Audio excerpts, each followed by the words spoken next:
누가복음 24장 13절에서 17절까지의 말씀입니다. 5절의 말씀이고요. 제가 한 절, 여러분 한 절, 마지막 절은 같이 합독하도록 하겠습니다.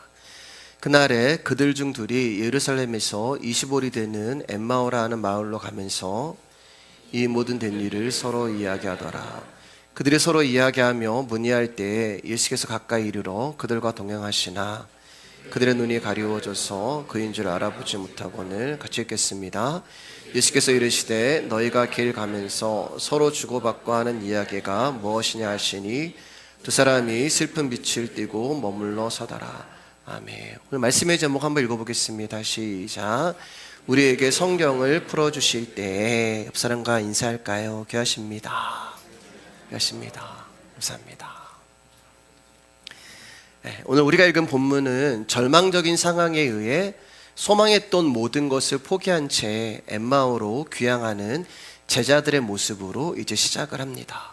이들은 예루살렘에서 25리나 되는 엠마오라는 마을로 가면서 이제 예루살렘에서 되어진 일들을 이야기하고 있었어요.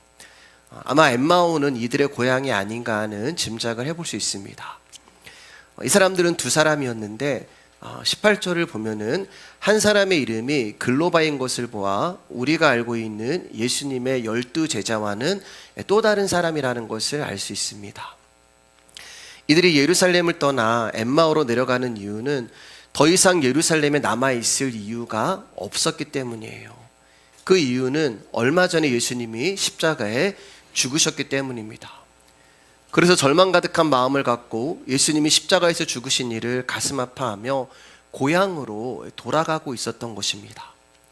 그런데 이들이 예수님의 십자가의 사건을 이야기하며 엠마오로 내려가던 중 예수님이 이들과 함께 동행을 하신 거예요. 그런데 특이한 것은, 또 재미있는 것은 이들이 지금 십자가에 죽으신 예수님의 이야기를 하면서도 자신들과 동행하고 계시는 예수님을 알아보지 못하고 있다는 것입니다. 그리고 그 이유를 성경은 이렇게 말씀하세요. 16절입니다. 시작. 그들의 눈이 가리워져서 그인 줄 알아보지 못하거늘. 눈이 가리워졌다는 말은 앞을 보지 못하는 상태를 말하는 것이 아닙니다. 즉 맹인이 되었다는 말이 아니에요. 그들은 엠마오를 향하여 정상적으로 길을 가고 있었고 분명 자신들과 동행하는 존재를 눈으로 볼 수 있었고 그리고 그와 대화까지 했기 때문에 그렇습니다. 그러면 성경이 말하는 그들의 눈이 가리워졌다는 이 표현의 정확한 의미는 무엇일까요? 지금 제자들에게 나타나신 예수님은 땅의 모습이 아닌 하늘의 모습으로 나타나신 거예요. 다시 말해서 죽은 자의 모습이 아니라 부활하신 모습으로 그들과 동행을 하고 계신 것입니다. 그런데 제자들은 여전히 지금 땅의 사람이에요. 육을 입고 있는 사람이란 말입니다. 육의 사람은 영의 사람을 볼 수 없습니다. 십자가 전에 이들이 보았던 예수님은 육의 사람이었어요. 근데 지금 자신들과 동행하고 계시는 예수님은 영의 존재입니다. 그렇기 때문에 알아볼 수가 없는 거예요. 육의 사람은 영의 존재를 알아볼 수가 없고 땅의 사람은 하늘의 일을 알 수가 없는 것입니다. 하늘이 오셔서 열어주시고 부어주셔야지만 땅의 사람이 하늘의 일을 알 수가 있는 거예요. 그것이 바로 성경이 되는 것입니다. 그것이 복음이 되는 거예요. 성경은 하나님 나라의 비밀의 책이란 말입니다. 그것을 우리가 아무리 풀려고 하고 우리가 아무리 이해를 하려고 해도 우리에게는 그 말씀이 문자적으로밖에 보이지 않는 거예요. 그러나 성령님이 그 말씀을 택하신 자들 가운데 풀어주실 때는 그 성경이 하나님 나라의 복음이고 비밀이라는 것을 알게 되고 보게 되고 믿게 되는 것입니다. 그렇기 때문에 하늘이 오셔서 열어주시고 부어주셔야지만 이 사람들이 예수 그리스도를 볼 수 있는 거예요. 그러기 전에는 육의 사람은 눈이 가리워져서 육으로 죽고 영으로 사신 예수님을 볼 수 없는 것입니다. 여러분 잘 들으셔야 돼요. 지금 예수님은 완전히 다른 모습으로 변화되어서 나타난 것이 아니라 제자들 안에 아직 부활하신 그리스도의 영이 없기 때문에 예수님을 알아볼 수가 없는 거예요. 그것이 눈이 가리워졌다는 말의 진의가 되는 것입니다.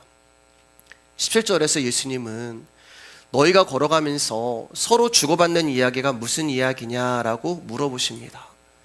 그러자 두 사람이 슬픈 빛을 띠고 가다가 걸음을 멈추고 그 중에 글로버라고 하는 제자가 한심하다는 듯이 예수님을 바라보면서 아니 당신은 예루살렘에 머물러 있었으면서 요 며칠 동안 거기에서 일어난 그 엄청난 사건을 어떻게 혼자 모르고 계십니까? 이렇게 예수님을 책망하듯이 이야기합니다. 그러면서 이제 예수님에게 예루살렘에서 있었던 일들을 쭉 설명을 하게 돼요. 예수는 말과 일에 능한 선지자였다는 것, 그래서 예수를 대제사장과 관리들이 사형 판결에 넘겨줘 십자가에 못 박았다는 것, 자신들은 예수님이 이스라엘을 속량할 자라고 바랐다는 것, 그리고 이 모든 일이 일어난 지가 사흘째고 어떤 여자들이 무덤에 갔다가 그의 시체는 보지 못하고 천사들을 만나서 그가 살아나셨다는 말을 들었다는 것, 또 자기들과 함께한 자 중에 두어 사람이 무덤에 달려가서 여자들이 말한 바와 같이 시체가 없어진 것은 확인했지만 예수님은 보지 못했다는 것, 이 모든 일들을 이제 자세하게 예수님께 설명을 합니다. 그리고 글로바가 한 말 중에 틀린 것은 하나도 없고 전부 사실이었어요. 우리 18절에서 24절 말씀 저 한 절 여러분 한 절 읽겠습니다. 그 한 사람이 글로바라 하는 자가 대답하여 이르되 당신이 예루살렘에 체류하면서도 요즘 거기서 된 일을 혼자만 알지 못하느냐. 이르시되 무슨 일이냐. 이르되 나사렛 예수 이르니 그는 하나님과 모든 백성 앞에서 말과 일에 능하신 선지자이거늘 우리 대제사장들과 관리들이 사형 판결에 넘겨줘 십자가에 못 박았느니라. 우리는 이 사람이 이스라엘을 속량한 자라고 바랐노라.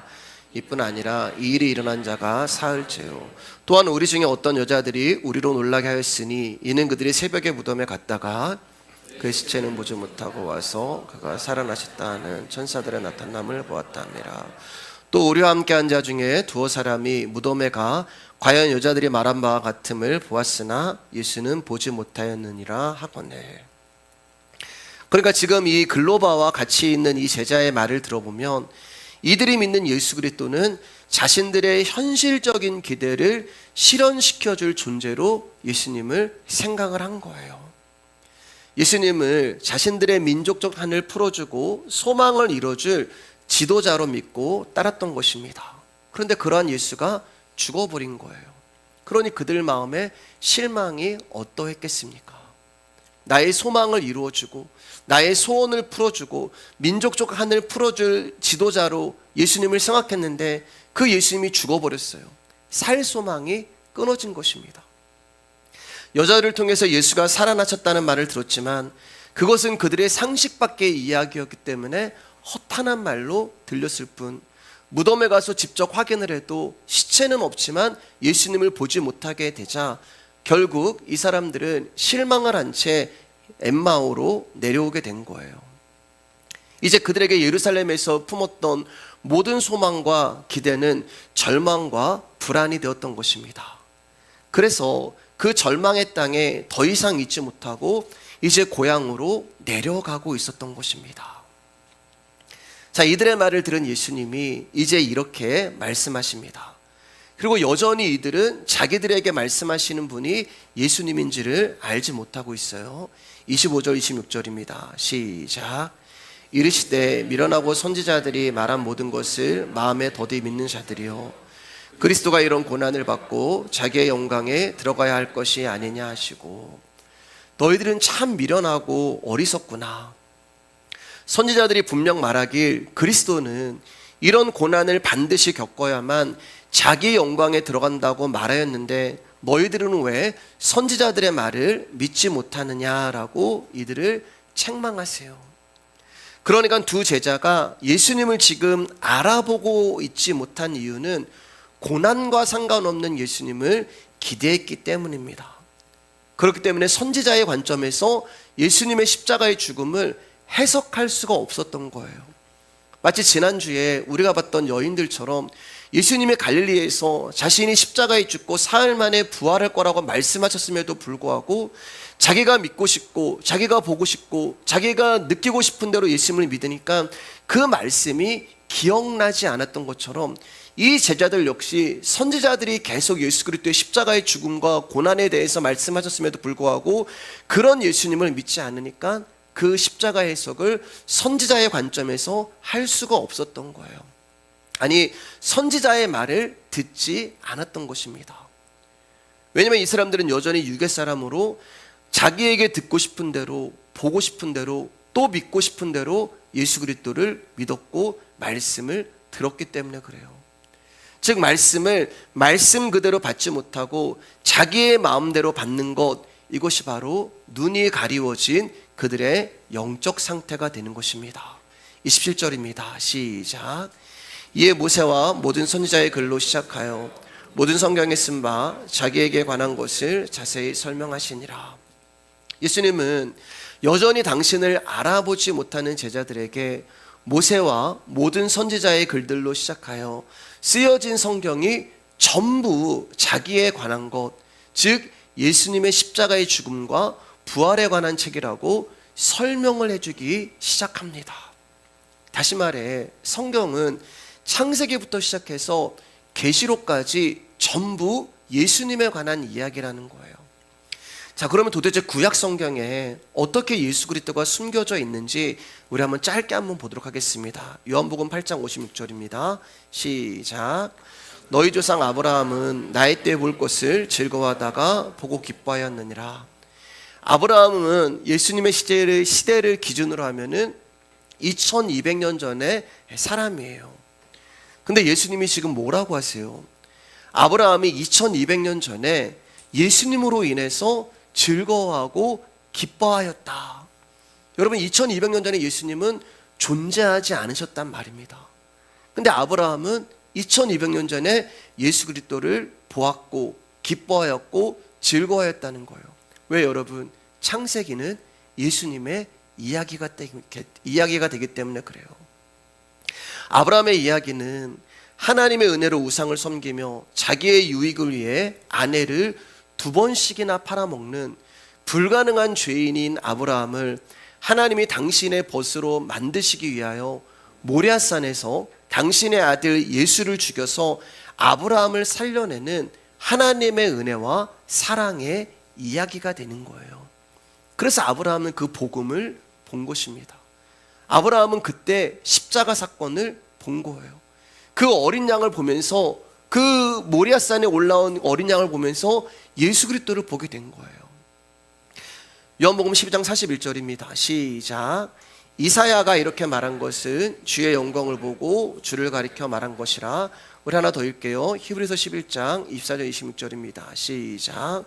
믿음으로 모세는 장성하여 바로의 공주의 아들이라 칭함받기를 거절하고 도리어 하나님의 백성과 함께 고난받기를 잠시 죄악의 낯을 누리는 것보다 더 좋아하고 그리스도를 위하여 받는 수모를 애굽의 모든 보화보다 더 큰 제물로 여겼으니 이는 상주심을 바라보름이라. 여러분, 이사야가 뭐라고 얘기해요? 주의 영광을 보았다, 그리스도의 영광을 봤다고 이야기하고, 모세는 뭐라고 얘기해요? 그리스도를, 예수님을 위하여 받는 수모라고 이야기합니다. 이사야는 예수님의 영광을 보았고 모세는 예수님을 위해서 능력을 받았다라고 이야기를 해요. 그러나 이사야에서도 또 출애굽기에도 예수님은 존재하지 않았습니다. 근데 왜요? 모든 성경이 예수 그리스도의 이야기고 모세가 말한 시편과 선지자와 모든 성경이 다 예수 그리스도의 이야기이기 때문에 아브라함도 이사야도 모세도 예수 그리스도를 신앙했으며 비록 그림자였지만 예수 그리스도를 보았으며 그들이 예수 그리스도를 알았던 거예요. 따라서 구약 성경은 여러 인물과 역사 그리고 사건을 통해서 예수 그리스도가 누구인가를 설명하고 있는 것입니다. 다윗을 본받자, 요셉을 본받자, 아브라함을 본받자, 나도 다윗처럼 되게 해주세요, 나도 요셉처럼 되게 해주세요, 나도 아브라함처럼 되게 해주세요, 그런 책이 아니란 말입니다. 다윗을 통하여서 예수 그리스도가 누구인가를 설명하고 있고 모세를 통하여서 예수님이 누구인가를 설명하고 있고 아브라함을 통하여서 예수님이 누구인가를 우리 가운데 알려주고 있는 것이 구약 성경이 되는 거예요. 그렇게 구약에서 그림자로 예표되던 예수님이 신약에 실체로 오심으로 이제 예수님이 누구인가를, 구약에서 그림자로 예표되던 예수님이 누구인가를 정확하게 알려주고 있는 것입니다. 히브리서 1장 1절에서 2절입니다. 시작. 옛적의 선지자들을 통하여 여러 부분과 여러 모양으로 우리 조상들에게 말씀하신 하나님이 이 모든 날 마지막에는 아들을 통하여 우리에게 말씀하셨으니 이 아들을 만유의 상속자로 세우시고 또 그로 말미암아 모든 세계를 지으셨느니라. 정확하게 이야기하잖아요. 구약에 있는 선지자들이 여러 부분과 여러 모양으로 말씀하신 누구를요? 예수님을 말씀하셨단 말이에요. 옛적의 선지자들, 구약에 있는 그 성경이 여러 부분과 여러 모양과 여러 사람을 통하여서 예수님이 누구인가를 말씀하셨다는 것입니다. 그리고 구약의 그 수많은 예언과 사람들이 이제 이 모든 날 마지막에 예수 그리스도를 말미암아 완성이 되는 거예요. 계시가, 하나님의 예언이. 그래서 예수 그리스도를 마지막 계시라고 하는 것입니다. 여러분, 예수님 자체가 말씀이기 때문에 계시가 되는 거예요. 이 말은 성경의 모든 계시는 예수 그리스도로 연결이 되어진다는 말입니다. 즉 예수 그리스도 외에 다른 말씀은 없는 거예요. 아멘이신가요? 예, 다른 복음은 없어요. 다른 계시는 없어요. 예수 그리스도가 마지막 말씀이고 예수님이 마지막 복음이고 예수님이 마지막 계시가 되는 것입니다. 그런데 오늘날 많은 분들이 하나님이 말씀하셨다면서 소위 예언이라는 것을 합니다. 내가 기도했는데 하나님 나에게 이런 마음을 주셨습니다. 내가 기도했는데 하나님이 나에게 이런 말씀을 주셨습니다라고 하면서 하나님의 계시를 받았다고 이야기를 해요. 그러면 수많은 사람들이 그 소위 예언자라고 하는 사람의 말에 광분을 합니다. 그리고 그 사람의 기도를 받으려고 수십 미터 줄을 서서 예언을 받아요.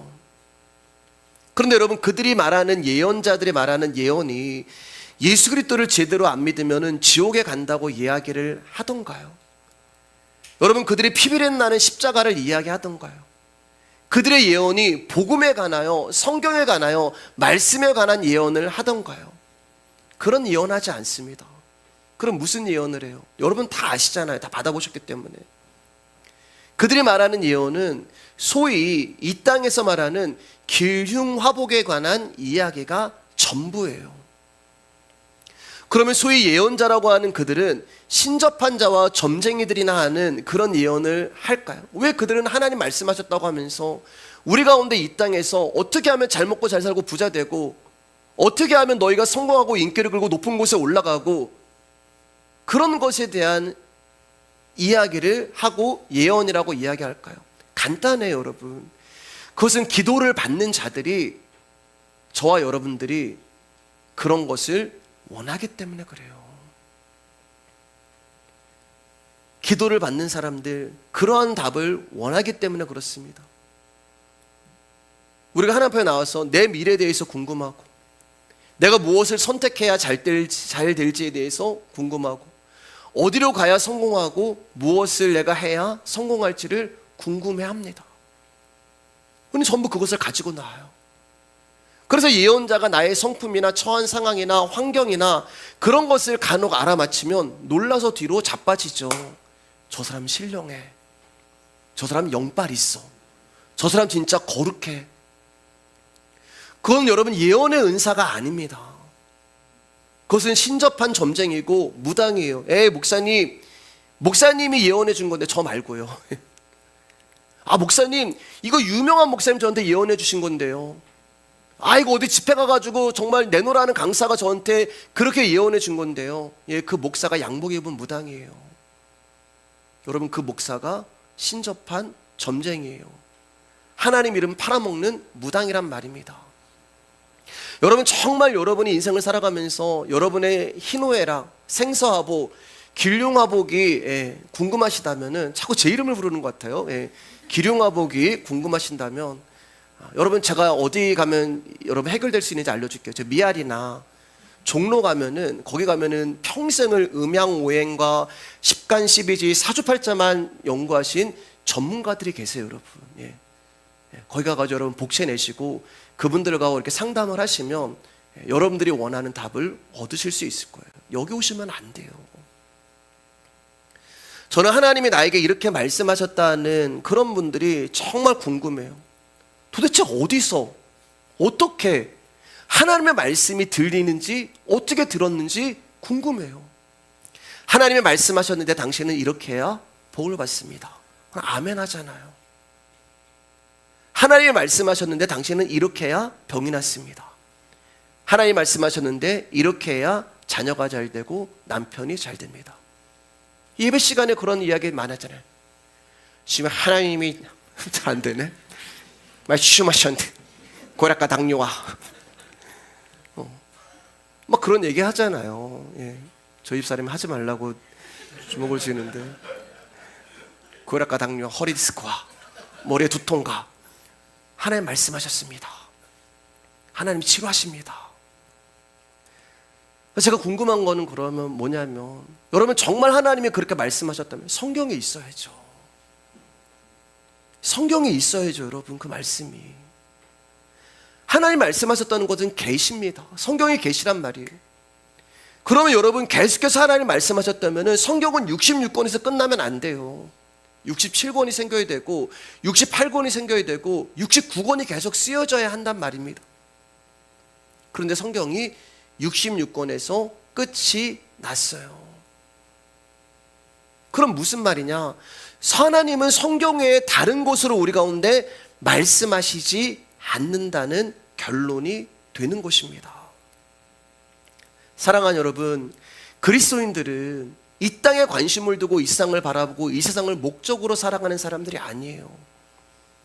우리는 이 땅에서 삶이 힘들고 피곤하고 지치고 눈물나고 슬프고 실패한다 하여도 우리는 이 땅이 아니라 영원한 하나님 나라를 바라보고 살아가는 자들이란 말입니다.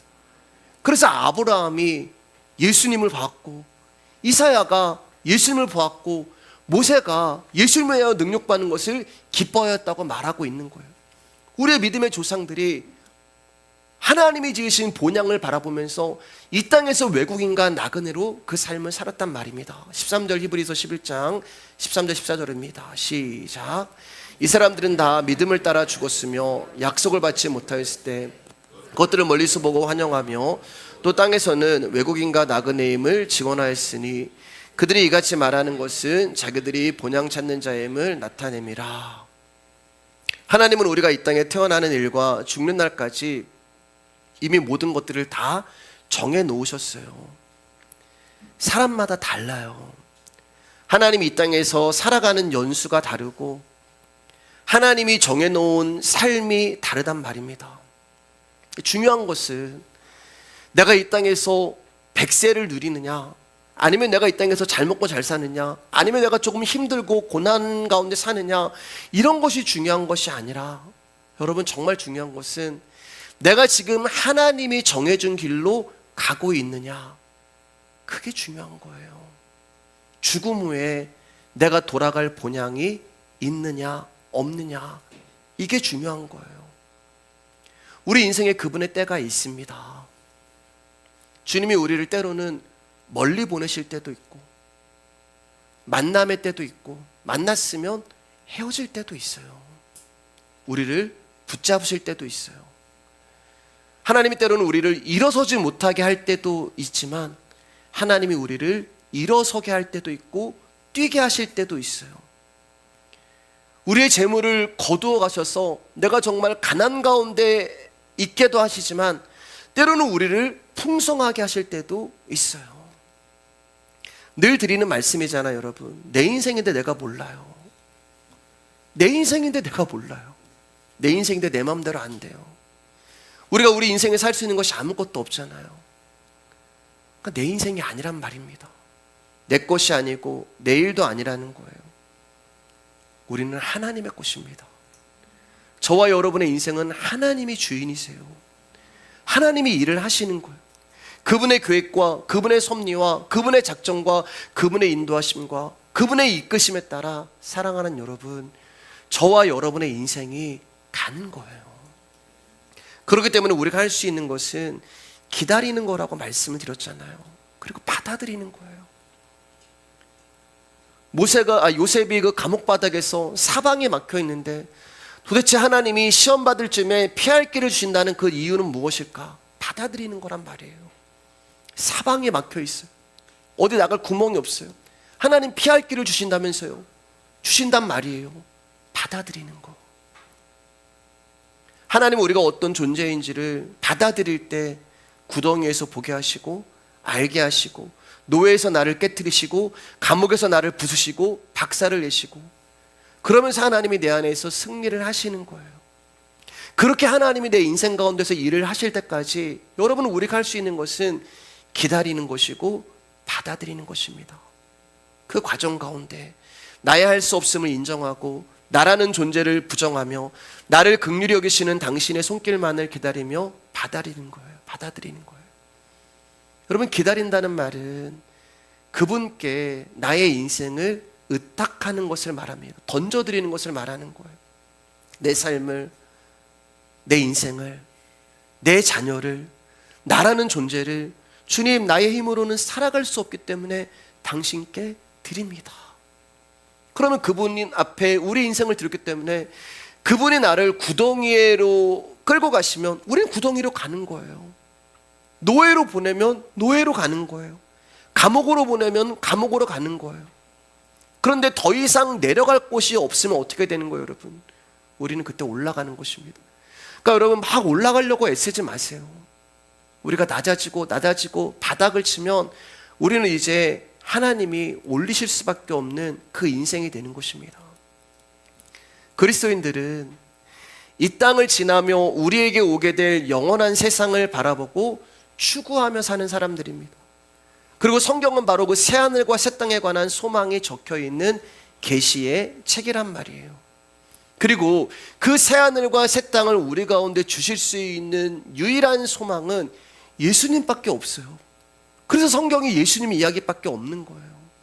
그런데 예수를 따른다고 예수를 믿는다고 하는 사람들이 온통 이 땅에서 자신의 운명에 대해서만 관심을 갖고 있다면 어찌 그가 하나님 나라에 관심을 두고 살아가는 그리스도인이라 말할 수 있겠습니까? 여러분 저도 여러분 가운데 점 쳐드릴 수 있어요. 여러분의 미래에 대해서요. 그게 뭐예요 여러분? 저와 여러분들은 새하늘과 새 땅에서 영원한 삶을 살 것이고 우리를 위하여 십자가에 죽으신 예수 그리스도와 함께 영원한 안식을 누릴 것입니다. 아멘. 네, 아멘이시잖아요. 이게 우리의 미래예요. 이게 저와 여러분의 미래예요. 여러분 이것 외에 무엇이 더 알고 싶냐는 말입니까? 죄송하지만 성경은 여러분이 이 땅에서 어떻게 하면 잘 먹고 잘 살 수 있는가에 관한 말씀을 한 군데도 한 적이 없습니다. 왜냐하면 하나님이 계시는 그런 저급한 것이 아니기 때문에 그래요. 자, 다시 본문으로 돌아오겠습니다. 28절 32절입니다. 시작. 그들이 가는 마을에 가까이 가매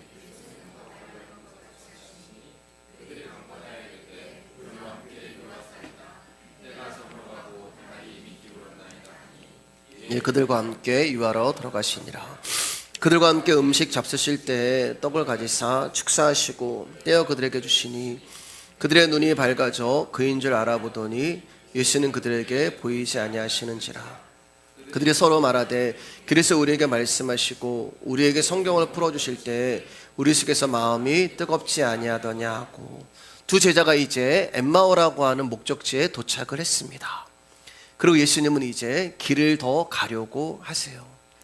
그러자 두 제자는 예수님을 집에 모셔서 함께 유하기를 청하고 그들과 함께 음식 잡수실 때 예수님이 이제 떡을 가지시고 축사를 하고 떡을 제자들에게 줍니다. 그때 놀라운 일이 일어나죠. 그제서야 제자들의 눈이 밝아져 예수님을 알아보게 되는 거예요.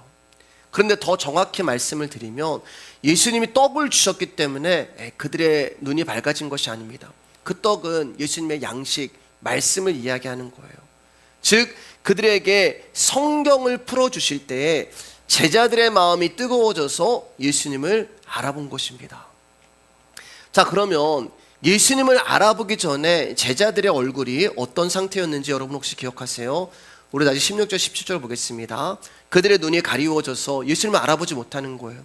근데 그들의 얼굴빛이 어떠냐면은 슬픈 빛을 띠고 있었다, 이렇게 이야기하고 있어요. 슬픈 빛의 상태란 어둡고 그림자가 덮인 상태를 말하는 거예요. 제자들은 지금 그런 얼굴을 할 수밖에 없죠. 왜냐하면 그들의 소망이 끊어졌고 그들의 희망이 없어졌기 때문에 그렇습니다. 예수님이 그들의 살 소망이었고 예수님이 그들의 살 희망이었는데 그 살 소망과 살 희망이 끊어지니까 그들의 얼굴이 어두워지고 그림자가 덮인 슬픈 상태가 되었어요. 그래서 고향으로 내려가고 있는 것입니다. 여러분, 내려간다는 말은 음부를 향한다는 얘기예요. 무슨 말이냐면은 살 소망도 없고 희망도 없는 상태를 뭐라고 얘기해요? 죽음이라고 얘기해요. 그 죽음이 그 얼굴에 슬픈 빛을 주게 되는 것입니다. 그 상태를 성경은 금식이라고 이야기합니다. 목사님 갑자기 엠마오 제자 이야기하다가 왜 뚱딴지같이 금식 이야기를 하시나요? 마태복음 6장 16절입니다. 시작. 금식할 때 너희는 외식하는 자들과 같이 슬픈 기색을 보이지 말라. 자, 여기에 나오는 슬픈 기색이 바로 오늘 본문의 슬픈 빛과 같은 단어가 되는 거예요. 정확한 뜻은 어두움, 그림자가 덮여진 이런 상태를 의미하는 것입니다. 어두운 그림자에 덮여있는 상태가 뭐예요? 죄에 매여있는 상태를 말하는 거예요. 그러니까 금식이라는 것은 우리가 죄에 매여있는 죽음의 상태라는 것을 드러나게 하는 것이 금식이 하는 일이 되는 거예요. 금식을 하면 배가 고픕니다. 금식을 하면 배가 고파서 아무것도 할 수 없어요. 움직일 힘도 없고 말할 힘도 없고 숨 쉬는 것도 힘이 들어요. 그게 죽음의 상태란 말이에요. 금식 3일만 해보세요. 여러분, 할 수 있는 것이 있나? 없어요. 즉 하나님은 우리 가운데 배고픔이라는 것을 통하여서 나는 아무것도 할 수 없는 존재구나라는 것을 알게 하시는 것입니다. 내가 힘이 있고 내가 능력이 있으면 여러분, 내가 하나님 없어도 얼마든지 잘 살 수 있어. 내가 왜 하나님 왜 필요해? 내가 예수가 왜 필요해? 나의 힘으로 내가 가진 것을 얼마든지 내가 잘 먹고 잘 살 수 있는데, 근데 배고파지면 어떻게 되는 거예요? 아무것도 못해요. 내가 가난한 존재였구나. 내가 비참한 존재였구나. 내가 궁핍한 존재였구나. 나는 할 수 있는 것이 없구나. 나는 불능이구나. 내가 배고프고 힘없어서 누워있을 수밖에 없는 38년 된 병자가 바로 나였구나라는 것을 알게 하시는 것이 금식의 능력이 되는 거예요. 자, 그럼 이것을 깨달은 사람은 살기 위해서 무엇을 해야 돼요? 먹어야 된단 말이에요. 그러니까 나는 내 힘으로 아무것도 할 수 없는 죄인, 즉 죽은 존재구나라는 것을 깨달은 자에게 어떤 일이 일어나는데, 그게 뭐냐면은 그 사람을 죽어있는 존재를 살리려고 하는 양식이 그 자리로 찾아오신단 말입니다. 그 양식이 뭐예요? 예수님이란 말이에요. 금식하면 나타나는 특징이 있잖아요. 여러분, 금식하면 무슨 특징이 나타나요? 먹고 싶은 것이 막 떠오른단 말이에요. 하나님 앞에 내가 간절한 기도 제목을 가지고 나왔어도 금식을 하면 먹고 싶은 것이 막 떠올라요. 그런데 기도하면서 금식 끝나고 짜장면 먹어야지, 몇 시간 남았지. 근데 여러분, 금식이 아니에요. 금식이지. 다이어트 하는 거지. 그러면 금식이라는 말은 여러분, 내가 밥을 굶어가면서 내가 원하는 것을 하나님에게 얻어내기 위해 땡깡을 부리는 것이 아니라, 금식이라는 뜻이 뭐예요? 너 제대로 된 밥 먹어야 돼. 제대로 된 밥, 진리의 양식이신 예수를 먹어야 하는 것이 금식의 진짜 의미가 되는 것입니다. 금식 끝나면 짜장면 먹고 치킨도 먹고, 그게 아니라 금식 끝나고 예수님을 먹어야 된단 말이에요. 그래서 오늘 본문을 보면 살 소망이 없이 눈이 가리워져 죽어있는 제자들에게 양식이신 예수님이 자신의 몸인 떡을 떼어주는 거예요. 지금 금식하여 너희들은 죽었구나라고 하는 그 제자들 가운데 자신의 몸인 그 떡을 떼어서 제자들에게 주니까 그들이 어떻게 되는 거예요? 살아나는 거예요. 눈이 밝아져서 예수님을 알아보게 되는 것입니다. 예수를 먹을 때 우리가 예수를 보게 되는 거예요. 다른 거 먹으면 여러분 예수님을 못 봐요. 예수를 먹을 때 예수를 보게 되는 것입니다. 그래서 눈이 가리워졌다가 눈이 밝아진 것입니다. 제가 예전에 부목사로 있을 때 담임 목사님을 모시고 신방을 갔는데 그날 스케줄이 많이 꼬여서 점심도 거르게 되었습니다. 그래서 한 6시쯤에 이제 식사를 하게 됐어요. 그때 제가 섬기던 목사님은 새끼를 항상 제 시간에 드셔야 하는 목사님이셨습니다. 만약에 12시에서 1분만 넘어가면은 화를 엄청 내시는 분이셨어요. 뭐 고추장이나 뭐라 할 때 빨리 또 내셔야 되는 막 그런 분이셨어요. 근데 점심도 못 드시고 저녁 6시가 되시니 얼마나 그 성격이 불같은 그 목사님께서 화가 나셨겠어요. 김 목사, 아무 식당이나 들어가. 뭐 제가 운전을 하는데 너무 막 당황을 해가지고 아무 식당이나 들어간 것이 회전초밥집이었어요. 아무 식당이나 들어가라고 하니까. 근데 목사님이 정말로 막 회전초밥을 드시는데 말 한마디 안 하시고 정말 순식간에 막 이 회전초밥이 막 팍 쌓이는 거예요. 그러면서 그때 그 목사님이 저에게 무슨 말씀하셨으니까 얼굴이 갑자기 온화한 얼굴을 딱 지으시면서 김 목사, 배가 부르니까 내가 이제 눈이 밝아져서 당신 얼굴이 제대로 보여. 오늘 말씀이잖아요. 배가 부르니까 눈이 밝아져서 예수님이 보이는 거예요. 다시 말해서 양식이 그 사람의 눈을 밝게 하신 것이고 양식이 그 사람을 살아나게 하신 거란 말입니다. 31절 32절입니다. 시작.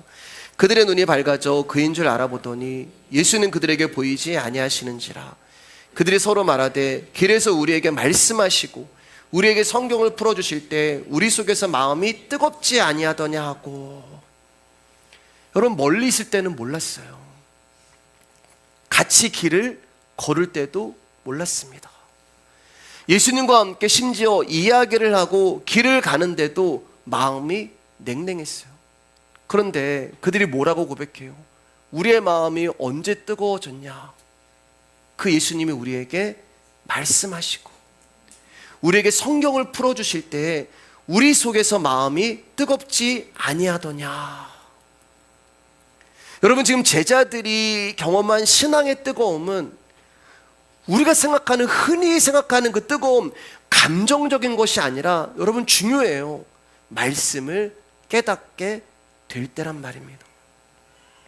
성경을 깨달음으로 자신의 죄를 알게 되고 자신의 죄로 인해 예수가 죽으셨음을 알게 된 상태가 바로 뜨거움의 상태가 되는 거예요. 왜요? 불이신 예수님이 이 제자들 안으로 들어오셨기 때문에 그래요. 그전에는 냉랭했단 말이에요. 근데 내가 말씀을 깨달을 때 그 말씀이 예수님이란 말이에요. 그 예수님이 나에게 성경을 풀어주시고 성경을 해석해 줄 때 그 말씀이 이런 말씀이었어? 구약에서 아브라함이 봤던 것이 예수님이었어? 모세가 그리스도를 위해서 능력을 받았어? 이사야가 주의 영광을 받던 것이 바로 예수님이었어? 그 구약에 있는 성경을 예수님이 풀어주실 때 하나하나 말씀을 우리 가운데 해석해 주실 때 그때 제자들 마음이 뜨거워진 거예요. 왜요? 그 말씀이 그들 안으로 들어오셨기 때문입니다. 여러분 31절 잘 보세요. 중요해요. 여러분, 신기한 일이 일어납니다. 그들의 눈이 밝아져 그인 줄 알아보더니 예수는 그들에게 보이지 아니하시는지라. 조금 전까지 내 옆에서 나에게 떡을 떼어주고 계셨는데 그 예수님이 사라지신 거예요. 여러분, 예수님이 무슨 마술사인가요? 근데 언제 사라지셨어요? 예수님이 성경을 우리 안에 풀어주실 때 우리 속이 뜨겁지 않더냐. 어디로 사라지셨다고요? 우리 안으로 들어오신 거예요. 내 눈앞에 있던 예수님이 보이지 아니하시는지라. 보이지 않죠. 제자들 안으로 그 부리신 예수님이 들어가셨기 때문에 그렇습니다. 그래서 제자들 안이 우리 속이 뜨겁지 않으냐. 눈앞에 있는 예수님이 우리 안으로 들어오셨기 때문에 우리 속이 뜨거워진 거예요. 말씀이 들릴 때, 성경이 풀어질 때, 그 아들의 생명이 우리 안에서 잉태가 될 때 여러분, 우리 속이 뜨거워지는 거예요. 신앙생활하면서 우리가 느끼는 큰 고민 중에 하나가 하나님의 임재가 느껴지지 않습니다. 그런 고민이에요. 신앙생활을 오래 하면 오래 할수록 이런 고민이 공감을 하실 것입니다. 예전에는 내가 신앙생활 때 정말 뜨거웠는데, 내가 청년 때, 내가 10년 전에 참 뜨거웠는데, 전에는 기도만 해도 하나님의 임재가 느껴졌고, 그런데 지금은 내 마음이 강팍하고 내 마음이 냉랭하고 하나님의 임재가 느껴지지 않고 신앙을 잃어버린 것 같기도 하고 하나님 나를 안 사랑하시는 것 같기도 하고. 근데 여러분 잘 생각해 보세요. 그거 전부 여러분의 감정이에요. 전부 여러분의 감정이에요, 여러분. 우리는 분명 나의 신앙이 메마르기보다는 뜨겁기를 원할 거예요. 왜냐면은 뭔가 좀 뜨거운 것 같으면 성령님이 나와 동행하시는 것 같고 역사하시는 것 같고 체험되는 것 같은데, 냉랭한 신앙은 성령의 역사도 없고 하나님의 나를 버린 것 같고 신앙의 명목만 유지하는 것 같은 느낌을 받기 때문에 그렇습니다. 그래서 우리가 뭐라고 해요? 첫사랑을 회복하자. 그리고 내가 첫사랑을 받았던 어떤 집회를 가고 은혜 받았던 어떤 장소를 찾아가고 신령하다는 사람을 찾아가서 안수를 받고 그런 열심을 내요. 근데 여러분 이성적으로 생각해 보시라고요. 언제 여러분이 하나님 앞에 간절함을 내고 언제 뜨거우셨어요? 언제 열심을 내셨어요? 언제 여러분들이 하나님 앞에 눈물을 흘리고 언제 하나님을 향해서 고함을 치고 열정적으로 기도했어요? 여러분들이 신앙생활이 가장 뜨거웠을 때가 언제였는지 한번 생각해 보세요. 굉장히 중요한 질문이에요. 왜냐하면 이 질문은 나의 간절함이 어디를 향해 있냐, 그것을 나타내는 증거이기 때문에 그렇습니다. 근데 제가 감히 말씀드리지만 주님을 향한 사랑과 그분의 은혜는 아니란 것입니다. 그럼 언제 내가 간절하고 뜨거웠고 열심을 냈냐? 주님을 향한 간절함이 아니라 나의 세상적인 문제, 나의 세상적인 소원, 나의 자녀, 나의 남편, 나의 아내, 나의 어떤 문제에 집중된 간절함일 것입니다. 주님을 향한 열심이 아니라 나의 문제를 향한 뜨거움이셨잖아요. 그러니까 우리가 생각하는 뜨거운 믿음과 신앙이라는 것은 어쩌면 나라는 사람의 환경과 상황과 사람 그리고 분위기로 인한 감정과 생각이란 말이에요. 성경은 분명히 우리 가운데 말씀하세요. 언제 우리의 마음이 뜨거워졌냐? 언제 우리의 신앙이 뜨거웠냐? 언제 우리의 눈이 밝아졌냐? 언제 우리가 살아났냐? 우리 안에서 성경이 풀어질 때란 말이에요. 여러분, 그렇기 때문에 신앙의 뜨거움은 인간의 감정적인 것이 아니라, 사랑하는 여러분, 말씀을 듣고 그 말씀이 들리고 그 말씀이 믿어지고 그 말씀이 깨달아지는 것을 말씀하는 거예요. 그러니까 지금 여러분 안에 이 말씀이 들리고 이 말씀이 깨달아진다면 여러분들은 뜨거운 상태가 되는 것입니다. 무언가를 하지 않아도, 뭔가를 느끼려고 하지 않아도 그 말씀이라고 하는 예수 그리스도가 내 안에 불을 가지신 그분이 들어오셔서 여러분, 우리가 불을 가진 자가 되는 거예요. 불로 이렇게 하지 않아도 성경이 그렇게 얘기하잖아요. 우리에게 말씀하시고 우리에게 성경을 풀어주실 때 우리 속의 마음이 뜨거워지지 아니하였느냐. 신앙은 나라는 사람으로 시작해서 하나님으로 넘어가는 것입니다.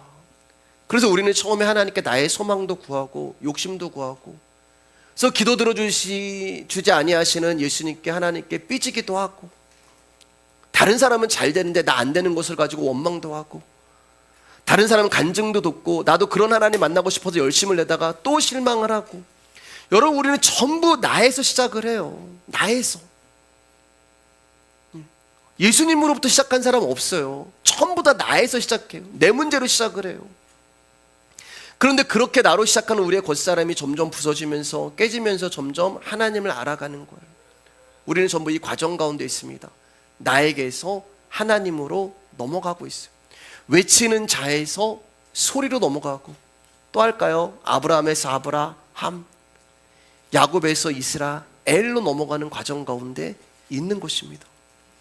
전에는 육적인 것을 만족시키는 하나님을 구했는데 이제는 질서의 하나님을 알게 되고, 경륜의 하나님을 알게 되고, 오래 참음의 하나님을 알게 되고, 사랑의 하나님, 용서의 하나님, 용납하신 하나님을 알아가는 거예요. 그러면서 달라지는 것이 있는데 우리의 속사람이 더 강해지는 것입니다. 그러면서 점점 영적인 욕심이 나는 거예요. 그 영적인 욕심이 뭐예요, 여러분? 환상 보고 막 또 신비하고 아까 얘기했던 무슨 말씀 들었다 이런 게 아니에요. 예수님도 알고 싶은 거예요. 예수님이 더 궁금한 거예요. 하나님 나라를 소망하게 되고, 이 예배가 기다려지고, 말씀이 더 듣고 싶고, 내 영이 육체의 소욕을 이기게 되고 능가하는 자리까지 가게 되는 것입니다. 마태복음 4장을 보면은 사단이 예수님을 시험하는데 뭐라고 시험해요? 내가 만일 하나님의 아들이거든, 이렇게 시험해. 내가 만일 하나님의 아들이거든. 야, 네가 하나님의 아들이야? 그럼 너 전도해야지. 너 하나님의 아들이야? 선교해야지. 아니, 하나님의 아들이야? 그럼 너네 교회는 아무것도 안 해? 야, 하나님의 아들이면 말씀만 들으면 안 되지.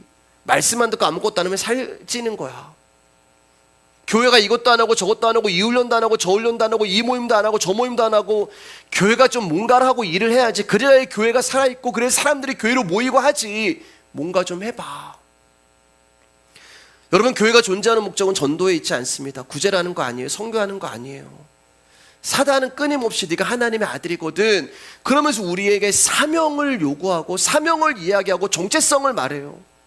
아, 내가 목사인데 아닌 것 같다. 내가 사모인데, 내가 장로인데, 내가 권사인데, 집사인데 이렇게 사는 건 아닌 것 같다라면서 계속해서 사단은 하나님의 아들이거든 하면서 우리의 정체성을 가지고 조건을 이야기합니다. 자, 그러면 예수님이 뭐라고 얘기하셨을까요? 예수님은 딱 한마디만 하세요. 사람이 떡으로만 살 것이 아니요 하나님의 입으로부터 나오는 모든 말씀으로 살 것이라. 여러분, 결정하셔야 돼요. 사단의 말을 들을 것인지, 네가 하나님의 아들이거든 뭐 좀 해야지, 아니면 예수님의 말씀을 들을 것인지, 사람이 떡으로 살 것이 아니요 하나님의 입으로부터 나오는 모든 말씀으로 살 것이라. 그 결정은 여러분이 하시는 것입니다.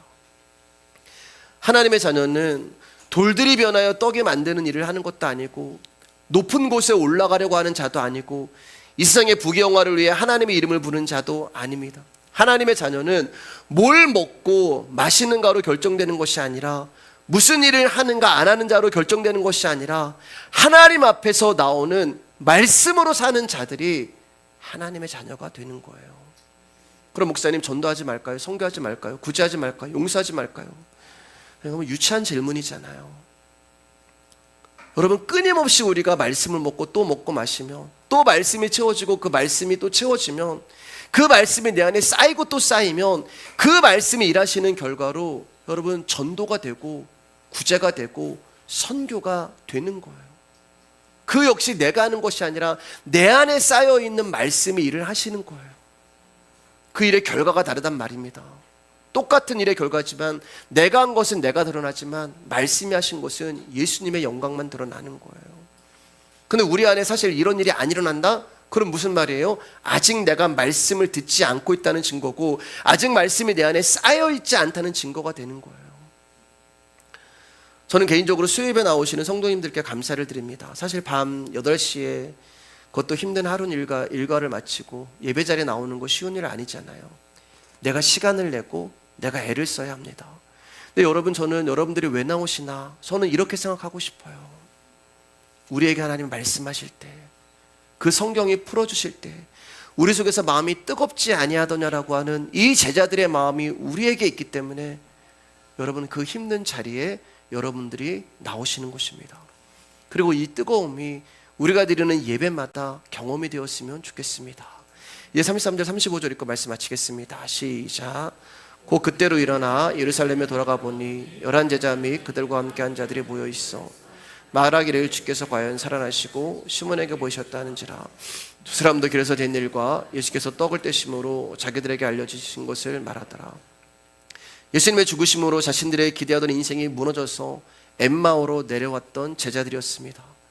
그런데 그들에게 양식이 예수님이 되어주시고 그들의 눈을 밝혀주시고 그들을 살려주시고 그들 안에 들어가셔서 말씀이 무엇인가를 알게 해주시자 어떤 일이 일어나요? 엠마오로 내려왔던 제자들이 다시 예루살렘으로 돌아갑니다. 바로 지체하지 아니하고 곧 그때로 일어나 예루살렘으로 돌아가는 거예요. 이제 예루살렘으로 돌아간 그들의 관심은 전의 관심이 아닙니다. 전의 인생이 아니에요. 그 전에는 자신에게만 모든 관심이 있었는데 예수님으로 내가 무슨 자리 하나 해야지, 이제는 그런 자리가 아니라 부활하신 예수님에게로만 관심이 향해 있는 것입니다. 새로운 삶이 열리가 된 거예요. 모리아산이 있잖아요, 여러분. 여러분, 모리아산 올라가는 거 쉬운 것 같으시죠? 못 올라가요. 모리아산, 하나님이 아브라함 가운데 처음에 부르실 때 땅으로 부르시잖아요. 내가 너에게 약속한 땅, 그 땅에서 내가 너를 열국의 아비로 만들 거야. 믿음의 조상으로 만들 거야.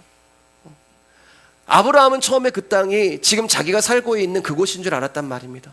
근데 하나님이 그를 산으로 부르세요. 산으로. 그게 모리아산이에요. 여러분, 모리아산 못 올라간다니까요. 왜요? 거기 아들을 죽여야 되는데 어떻게 올라가요? 우린 못 올라가요. 모리아산에서 내 아들을 죽여야 된단 말입니다. 근데 우리는 오늘은 한번 올라가 봐야지 하면서 막 올라가다가 주르륵 내려와요. 오늘은 체력 좀 구비해가지고 열심히 운동해가지고 산에 올라가 봐야지 또 내려와요. 왜요? 거기는 나를 죽여야 되는 자리거든요. 근데 그 자리를, 그 산에서, 모리아산에서 나라는 존재를 내가 죽였을 때, 그 산을 넘어왔을 때, 그때 아브라함이 알게 되는 거예요. 아, 하나님이 창세기 12장에서 나에게 주시겠다고 약속하신 땅은 이 산 저천편에 있는 땅이 아니라 이 산을 넘은 이곳이구나. 다른 거예요, 여러분. 산을 넘기 전과 산을 넘은 후에는 다른 것입니다. 새로운 삶이 열리게 되는 거예요. 이것이 부활의 예수님을 만나고 새로운 생명에게 눈이 열리고 예수님의 가치를 새롭게 깨닫게 된 성도가 되는 것입니다. 여러분, 예수님의 부활을 알게 된 제자들에게 예수님이 보이는가 보이지 않는가 여부는 이제 중요하지 않아요.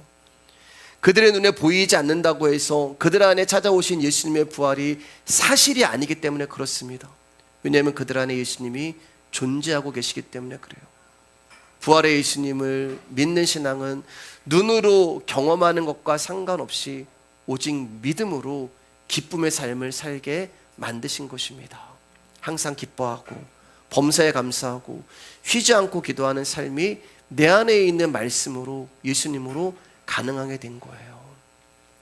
여러분 모두 엠마오로 내려가는 제자들이 되시기를 주님의 이름으로 축복합니다. 그리고 오늘은 여기까지 하겠습니다. 뒤에 몇 구절 남아있지만 오늘 이것으로 누가복음 강해를 마치도록 하겠습니다.